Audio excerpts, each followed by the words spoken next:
les gangs sont des micro-sociétés souvent très hiérarchisées. Ces organisations criminelles sont responsables des plus grands réseaux de trafic d'armes, de drogue, de prostitution ou d'extorsion de fonds, provoquant des guerres de territoire et d'influence meurtrières.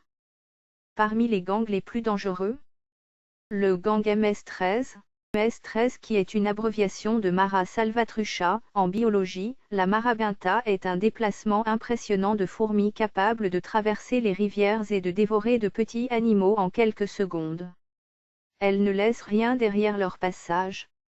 Ces deux phénomènes résument assez bien les actions des membres du gang MS-13. Créé à Los Angeles dans les années 80 par des Salvadoriens partis aux États-Unis, ce gang a rapidement commencé à recruter de nouveaux membres dans les pays d'Amérique latine. Il a pour activité principale le trafic humain, le trafic d'armes, de drogue, la contrebande, le blanchiment d'argent et la prostitution. Une fois rentré dans l'organisation, il est presque impossible d'en sortir vivant. Deuxième gang. Aryan Brotherhood. Fraternité Aryan s'est développée dans une prison californienne en 1967, après que les lois ségrégationnistes aient disparu et que détenus blancs et noirs soient mélangés.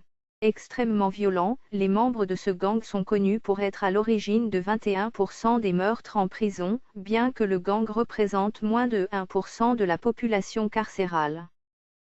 Le corps tatoué de symboles nazis, ses membres sont obligatoirement blancs et ont tout commis un meurtre pour rentrer dans l'organisation. Leur secteur d'activité, la production et le trafic de drogue, la vente d'armes, la prostitution carcérale, les meurtres commandités et les braquages de banques. Comme pour les Maras, seule la mort est une issue pour sortir de la fraternité aérienne. Le troisième gang c'est Camorra. Contrairement à sa cousine italienne Cosa Nostra, la Camorra n'est pas dirigée par un parrain ultime, placé au-dessus de tous. Elle est dirigée par 106 familles régnant sur des territoires précis, chapeautées par un capot.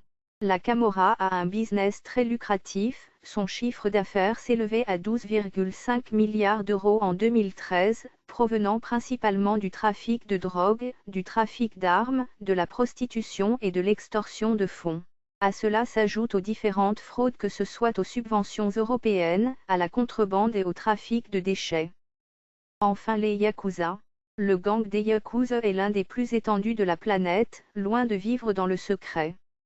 Ce gang-là, en effet, la particularité d'être organisé sous forme d'association légale. Dans les années 60, les Yakuza connaissent des branches plus violentes spécialisées dans le trafic d'amphétamines et la prostitution, le trafic d'armes, l'extorsion de fonds ou la corruption. Les Yakuza se font repérer par la population par leurs costumes et leurs démarches, mais surtout par leurs tatouages recouvrant une très grande partie de leur corps. Le soutien de l'organisation se paye au prix de son petit doigt que le Yakuza doit lui-même se couper.